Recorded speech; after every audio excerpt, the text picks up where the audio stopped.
दावे जो किए जा रहे थे, मैं इसी कुर्सी पे बैठ के आपसे इंटरव्यू कर रहा था और आप ये कह रहे थे कि 10 सीटें जो हैं आ रही हैं कि जी अगर ये 400 पार आ गई तो ये संविधान में बदल देंगे, आरक्षण समाप्त कर देंगे। उससे क्या हुआ कि लोगों पे इस चीज़ का थोड़ा बहुत इफेक्ट पड़ा। आप लोग ये कह रहे थे कि कांग्रेस आ गई, ये इंडी गठबंधन आ गया तो राम मंदिर पे ताला लगा देंगे ये लोग। आप लोग ये समझाने में विफल रहे हैं कि कांग्रेस का कितनी वो सीटें हैं कांग्रेस की 99, हमारी कितनी है 240।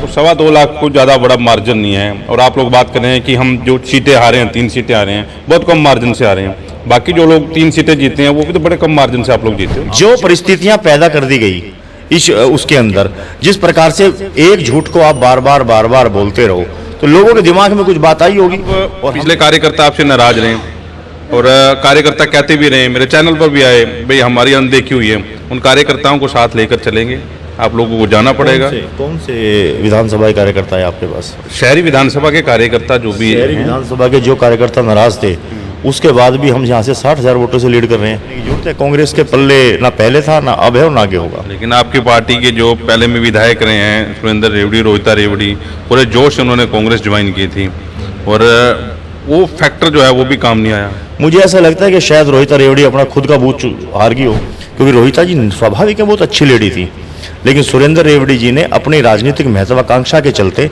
उनको पॉलिटिकल सुसाइड करने पे मजबूर कर दिया। नमस्कार, आप देख रहे हैं वॉइस ऑफ पानीपत और मैं हूं आपके साथ कुलवंत सिंह। कल जो नतीजे आए हैं वो बीजेपी के लिए चिंताजनक है। 10 सीटें बीजेपी के पास थी लेकिन अब वो 5 हो गई हैं। दुष्यंत भट्ट मेरे साथ हैं, जिलाध्यक्ष हैं। हालांकि कल पूर्व मुख्यमंत्री यहाँ पर आए थे, शाबाशी दे गए हैं पानीपत की टीम को। बात करते हैं भट्ट साहब से। भट्ट साहब, दावे जो किए जा रहे थे, मैं इसी कुर्सी पे बैठ के आपसे इंटरव्यू कर रहा था और आप ये कह रहे थे कि 10 सीटें जो हैं आ रही हैं, कहाँ गलती रहेगी, क्या दिक्कत रहेगी? देखो कुलवंत जी, कई बार राजनीति में जमा घटा गुणा भाग किस परिस्थिति के आधार पर जनता ने वोट डाली और उसका आकलन करना थोड़ा मुश्किल हो जाता है। आप देखिए, हम 3 सीटें तो ऐसे आ रहे हैं जो बहुत कम अंतर से हारे हैं और पूरी लोकसभा के अंदर 21,000 वोटों से हारना कोई बड़ा वो नहीं होता। हम सोनीपत की सीट 20,000 वोटों से हारे, ऐसे ही हम इसकी सीट हिसार वाली कम वोटों से हारे, ऐसे अम्बाड़ा वाली सीट, मतलब कुछ सीटें ऐसी हैं जो बहुत कम मार्जिन से हारे। अच्छा, उसके बाद क्या होता है कि जब विपक्ष ने ये जो चुनाव था ना, ये चुनाव मोदी वर्सेस ऑल था, ये तो बात मानते हैं आप, कि एक तरफ भारतीय जनता पार्टी का फेस था माननीय प्रधानमंत्री नरेंद्र मोदी जी और दूसरी तरफ था पूरा विपक्ष। वो पूरा एकजुट होकर गठबंधन करके, जिसका नाम उन्होंने इंडी गठबंधन रखा, और उस इंडी गठबंधन ने जिस तरह से झूठ और भ्रामक प्रचार फैलाया, जैसे फॉर एग्जांपल उन्होंने दिया कि जी अगर ये 400 पार आ गई तो ये संविधान में बदल देंगे, आरक्षण समाप्त कर देंगे। उससे क्या हुआ कि लोगों पे इस चीज़ का थोड़ा बहुत इफेक्ट पड़ा। हमने प्रयास किया समझाने का, मुझे ऐसा लगता है कि शायद यहाँ हम समझाने में सफल रहे हों और वहाँ हम समझाने में असफल रहे हों, लेकिन कुल मिलाकर ये जो 5 सीटें हम जीते, 3 सीटें हम बहुत कम मतलब उससे अंतर से हारे हैं। ये हमारे लिए और ज़्यादा मेहनत करने का जनता ने हमें जनादेश दिया है कि आपको और ज़्यादा मेहनत की आवश्यकता है, क्योंकि 3 महीने बाद असेंबली के इलेक्शन है, तो हमारे लिए अलर्ट है और हमें अब रात दिन एक करके, जैसे माननीय पूर्व मुख्यमंत्री मनोहर लाल जी हमारे वर्तमान सांसद, उन्होंने कहा है कि आपको पसीना सूखने नहीं देना। हम उनकी बात को अपने दिल और दिमाग में रखते हुए अपना पसीना सूखने देंगे। हमें और ज़्यादा मेहनत की आवश्यकता है। कांग्रेस ये कह रही थी कि संविधान को बदल देंगे, लोगों के दिमाग में समझ आ गया। आप लोग ये कह रहे थे कि कांग्रेस आ गई, ये इंडी गठबंधन आ गया तो राम मंदिर पे ताला लगा देंगे ये लोग। आप लोग ये समझाने में विफल रहे। आप देखो, मैं कांग्रेस किस मुंह से ये बात कर रही है? कांग्रेस पार्टी जो 3 अंकों को भी नहीं छू पाई, जो 100 से भी नीचे रहेगी, वो एक मतलब सबसे बड़ी सिंगल लार्जेस्ट पार्टी को बात कर रही है। कांग्रेस का कहां से कहां आई कांग्रेस का पतन किस प्रकार से हो रहा है, कांग्रेस को वो चीज नहीं दिख रही। कांग्रेस हमारे पे क्वेश्चन मार्क लगा रही है। मतलब आप खुद ये कैलकुलेशन लगाएं कि कांग्रेस का कितनी वो सीटें हैं कांग्रेस की 99, हमारी कितनी है 240, तो 90 कहां और 240 कहां, कितना अंतर है।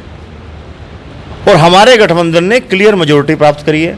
खैर ये बड़ी बातें हैं, बड़े लेवल की बातें हैं, बड़ा स्तर है जो हमारे शीर्ष नेतृत्व है वो ही परिपक्व हैं इस तरह की स्टेटमेंट्स देने के। लेकिन मेरे मन के अंदर एक बात आई कि कांग्रेस किसी भी तरह से कहीं भी मतलब कहने लायक नहीं है।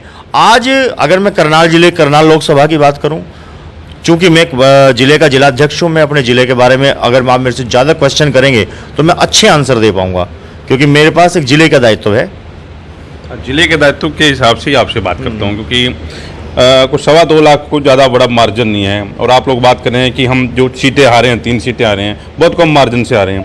बाकी जो लोग 3 सीटें जीते हैं वो भी तो बड़े कम मार्जिन से आप लोग जीते हो। आप देखो लड़ाई किसके साथ थी।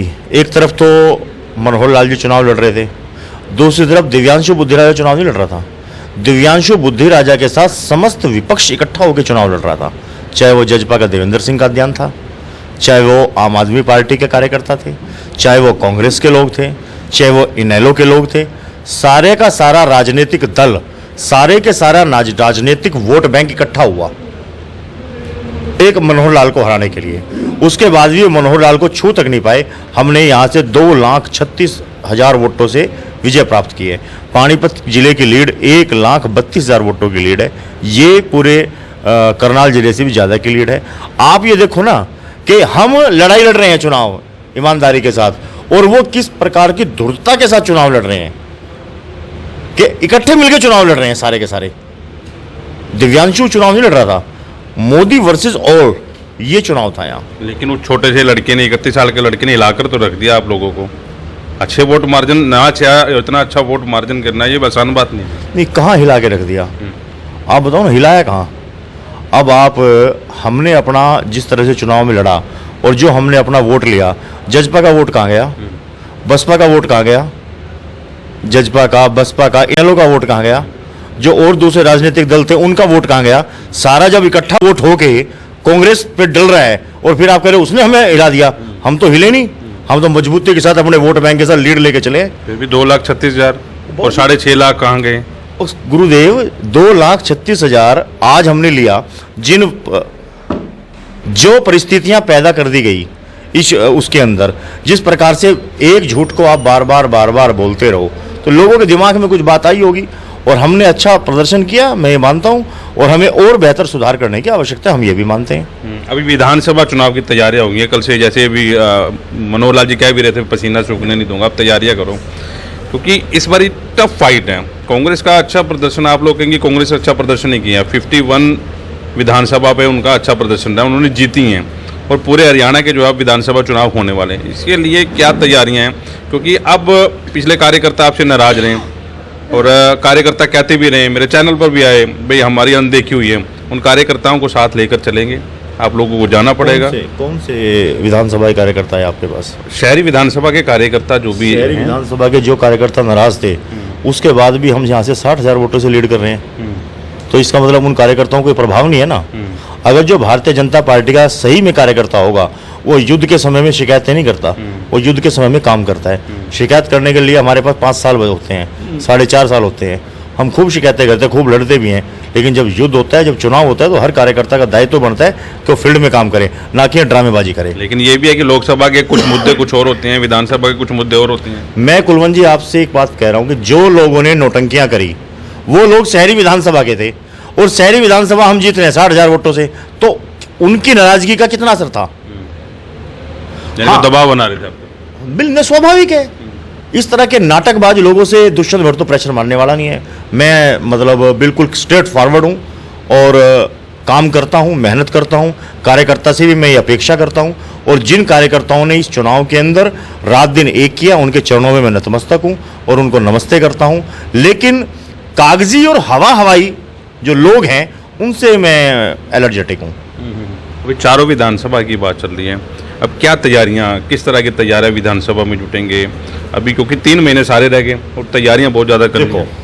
हमने पानीपत शहरी विधानसभा 60,000 वोटों से जीती है अभी, लेकिन मैं ये मानता हूँ कि ये नरेंद्र मोदी जी को वोट मतलब मिला है, ये माननीय मनोहर लाल जी को वोट मिला है। विधानसभा में परिस्थितियाँ अलग होंगी, मैं मानता हूँ। ऐसे ही ग्रामीण विधानसभा है, ग्रामीण विधानसभा में हमें 1,08,000 वोट पड़ा है, वहाँ भी विधानसभा में अलग परिस्थितियाँ होंगी। ऐसी समालखा में होगा, ऐसी सराना में होगा। लेकिन हम चारों विधानसभा जीते हैं यहाँ से, मैं ये आश्वस्त करता हूं और मैं इतनी मेहनत करेंगे हम और हमारे कार्यकर्ता। अभी भी हम योजनाबद्ध तरीके से रणनीति बना रहे हैं। महामंत्री जी मेरे साथ बैठे हैं, नरेश गोस्वामी जी हैं, सुभाष कुहाड़ जी हैं, सभी हम लोग। ऐसा नहीं कि हम लोग कोई जीत के जश्न में डूबे हुए हैं। जीत के जश्न में अब डूबने का हमारा समय नहीं है, क्योंकि हमारे सामने विधानसभा का चुनाव है और हम डटकर मैदान में अगली लड़ाई लड़ने के लिए तैयार खड़े हैं। हम जहां जहां इन चुनावों में हमारे से कमियां रही हैं, हम उनको ठीक करके आने वाले समय के अंदर एक ऐसा बेहतरीन प्रदर्शन करेंगे और हरियाणा की विधानसभा के अंदर चारों विधानसभाओं से भारतीय जनता पार्टी के प्रत्याशी विजयी होकर विधानसभा में पहुंचेंगे। ये मैं केवल आश्वस्त नहीं कर रहा, ये हम करके दिखाएंगे। और ये जो भीतरघात करने वाले थे, देखो भीतरघात का कोई असर ज़्यादा फर्क नहीं पड़ता, मैं आपको बताऊं चुनाव में, क्योंकि जब लोकसभा का चुनाव हो, जब माननीय प्रधानमंत्री नरेंद्र मोदी जी के नेतृत्व के चुनाव हो रहा, तो भीतरघात का भी लंबा चौड़ा असर होता नहीं। लेकिन जो लोग कार्यकर्ता श्रेष्ठ कार्यकर्ताओं को डिमोरलाइज करते हैं, जैसे मान लीजिए एक कार्यकर्ता भारतीय जनता पार्टी का ऐसा है जो रात दिन एक कर रहा है, ना धूप की परवाह कर रहा, ना गर्मी की परवाह देख रहा, ना टेम्परेचर देख रहा, और रात दिन वो लगा हुआ है, मेहनत कर रहा है। जब उसके सामने एक अपरिपक्व अनमेच्योर्ड कार्यकर्ता जो सिर्फ नेताओं की हाजिरी के चक्कर में रहते हैं और मतलब संगठन को नुकसान पहुंचाते हैं अपने वक्तव्य से, अपनी बातों से, तो जो हमारा कार्य करने वाला कार्यकर्ता है वो थोड़ा सा उसके मन में दर्द होता है। मैंने उसके दर्द को समझा और किसी भी भारतीय जनता पार्टी के कार्यकर्ता के प्रति हमारे मन में कोई ये नहीं है, हम सिर्फ संगठन को ठीक करना चाहते हैं। मैं चाहता हूं कि हर कार्यकर्ता इस पार्टी को अपनी मां समझकर काम करे, भारतीय जनता पार्टी के नेतृत्व के अंडर काम करे और कोई ऐसे शब्दों का इस्तेमाल चुनाव में ना हो जो दूसरे कार्यकर्ताओं को पीड़ा दे।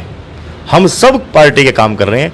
हम कुछ लोगों को हमने नोटिस जारी किए थे, स्वाभाविक है, जब एक आप परिवार को ठीक करना चाहते हैं, परिवार में हम सब कुछ ठीक करते हैं, तो जगह समय समय पर हम उनको वार्न तो करना हमारा बनता ही है। और जो कुछ लोगों ने हमें जवाब दिए हैं, जिनके सेटिस्फैक्ट्री आंसर होंगे, हम सभी लोग बैठकर, जो पार्टी के वरिष्ठ लोग हैं, सभी लोग बैठकर उन सेटिस्फैक्ट्री आंसरों को स्टडी करेंगे। जो ठीक होंगे उनको हम गले लगाएंगे, रिलीफ देंगे, और जो वो होंगे उनको फिर एक देखेंगे क्या करना है। तो कांग्रेस की हार का कारण क्या मान रहे हैं? दिव्यांशु बुद्धि राजा हार गए। कांग्रेस ने तो पूरी मेहनत की थी, चाहे ग्रामीण में हो चाहे शहरी में। कांग्रेस को हारना ही था। कांग्रेस कोई जीतने के लिए चुनाव नहीं लड़ रही थी, कांग्रेस तो अपने अस्तित्व के लिए चुनाव लड़ रही थी। और कांग्रेस के बारे में कोई ज़्यादा टिप्पणी भी नहीं करता, क्योंकि कांग्रेस एक चुनाव था, बीत गया, अब हमें आगे काम करने की जरूरत है। कांग्रेस के पल्ले ना पहले था, ना अब है और ना आगे होगा। लेकिन आपकी पार्टी के जो पहले में विधायक रहे हैं, सुरेंद्र रेवड़ी, रोहिता रेवड़ी, पूरे जोश से उन्होंने कांग्रेस ज्वाइन की थी, और वो फैक्टर जो है वो भी काम नहीं आया। मुझे ऐसा लगता है कि शायद रोहिता रेवड़ी अपना खुद का बूथ हार गई हो। मतलब रोहिता रेवड़ी जी, सुरेंद्र रेवड़ी जी की वोट जिस बूथ में होंगी, वो बूथ भी वो कांग्रेस बुरी तरह से हारी है। मैं आज एक बात कहना चाहता हूँ, कोई भी राजनेता के मन में जब घमंड आ जाता है कि ये सब कुछ सिस्टम मेरे हिसाब से चल रहा है, ऐसा नहीं होता। हम सबका सम्मान करना चाहते हैं। हम ये चाहते हैं कि सब हम इकट्ठे एकजुट होकर काम करें, क्योंकि जब परिवार इकट्ठा होता है तो जीत का आनंद कुछ और होता है। लेकिन जब व्यक्ति अहंकार में डूब जाए कि सब कुछ मेरे से हिसाब से चल रहा है, ऐसा नहीं होता। सब कुछ सिस्टम चल रहा होता है लोगों की जन भावना के अनुसार। जब जन भावना मोदी जी के साथ थी इस शहर की, और रोहिता जी शहर की अगर अपने आप को नेता मानती थी और ये कह रहे थे सुरेंद्र रेवड़ी जी की बहुत बड़ा हम उलटफेर करेंगे, तो उलटफेर होना भी चाहिए था। कम से कम एक दो बूथ तो वो जीते जाते, जिन बूथों में वो वजह रह रहे हैं। लेकिन उन्होंने लाख प्रयास किया, लेकिन जनता ने उनकी बात नहीं मानी, क्योंकि जनता वही बात मानती है जो वो सोचती है और उसी का आदर करती है। आज मैंने पहले भी कहा और आज भी कह रहा हूँ, रोहिता रेवड़ी का नुकसान यदि कि सबसे ज़्यादा किसी ने किया है तो उनके पति सुरेंद्र रेवड़ी जी ने किया है। क्योंकि रोहिता जी स्वाभाविक है बहुत अच्छी लेडी थी, लेकिन सुरेंद्र रेवड़ी जी ने अपनी राजनीतिक महत्वाकांक्षा के चलते उनको पॉलिटिकल सुसाइड करने पर मजबूर कर दिया। आपकी पार्टी में रहती ठीक रहती? मैं ये नहीं कह रहा कि ठीक रहती क्या होता, लेकिन यहाँ उनका सम्मान बहुत ज़्यादा था, उनका एक राजनीतिक कद था। उनको भाजपा ने निगम पार्षद बनाया था, मेरे साथ जब वो 2013 में मैं ही पार्षद बना था, वही पार्षद बने थे, और भाजपा ने उनमें हम पार्षदों में से एक को टिकट दिया था, वो रोहिता जी थे। रोहिता जी को एमएलए बनाया था। और ठीक है, परिस्थितियां बाद में ऐसी आई होंगी, भाई इनको टिकट कटी होगी, और परिस्थितियां तो पता नहीं, मेरे साथ भी कई बार हुआ होगा ऐसा ही। कार्यकर्ताओं को भाजपा जहां देखती है कि यहाँ उपयुक्त जगह है, उसको वहीं पे भेजती है। तो ये कार्यकर्ता का दायित्व बनता है कि हम उसको अडॉप्ट करें, ना कि निष्क्रिय होकर घर बैठ जाएं। 4.5 साल आप निष्क्रिय होकर घर बैठे रहे, और अचानक जब वहाँ से निकले तो कांग्रेस में गए, और फिर बोलने लगे उनकी नाड़ में सरिया है। जब उनकी नाड़ में आपको सरिया नहीं दिखा मनोहर लाल जी की, जब आप उनके साथ विधायक रहे, जब आप उनसे काम लिए, तब आपको उनकी नाड़ में सरिया नहीं दिखा। जब आपकी टिकट कट गई तब भी आपको सरिया नहीं दिखा। 4.5 साल आप घर में रहे तब भी सरिया नहीं दिखा। जब चुनाव आया तो अचानक आप चुनाव से बाहर आते हो और कहते हो कि हम कांग्रेस ज्वाइन कर रहे हैं, और फिर कहते हो उनकी नाड़ में सरिया है। कैसी बात कर रहे हो? 2 दिन पहले आप कहते हो कि जी मैंने आपका कार्यक्रम करना है घर पे। आप देखो ना, कार्यक्रम करना है मनोहर लाल जी के, मैं मतलब क्या वो कंफ्यूज्ड हैं हमेशा, और मुझे दुख भी होता है। और रोहिता जी जैसी एक प्रतिभाशाली महिला का जो आगे बहुत जा सकती थी, उनको पॉलिटिकल सुसाइड किया उनके हस्बैंड के कि राजनीतिक महत्वाकांक्षा के कारण। चलिए, दुष्यंत भट्ट हमारे साथ थे। गुना बाग जो है, इनसे समझने की कोशिश की कि आखिरकार कहाँ कमजोर रह गया और कहाँ जो है ठीक रहे। फिलहाल इस इंटरव्यू को साथ के साथ शेयर जरूर करें। वॉइस ऑफ पानीपत के सूरज शर्मा के साथ कुलवंत।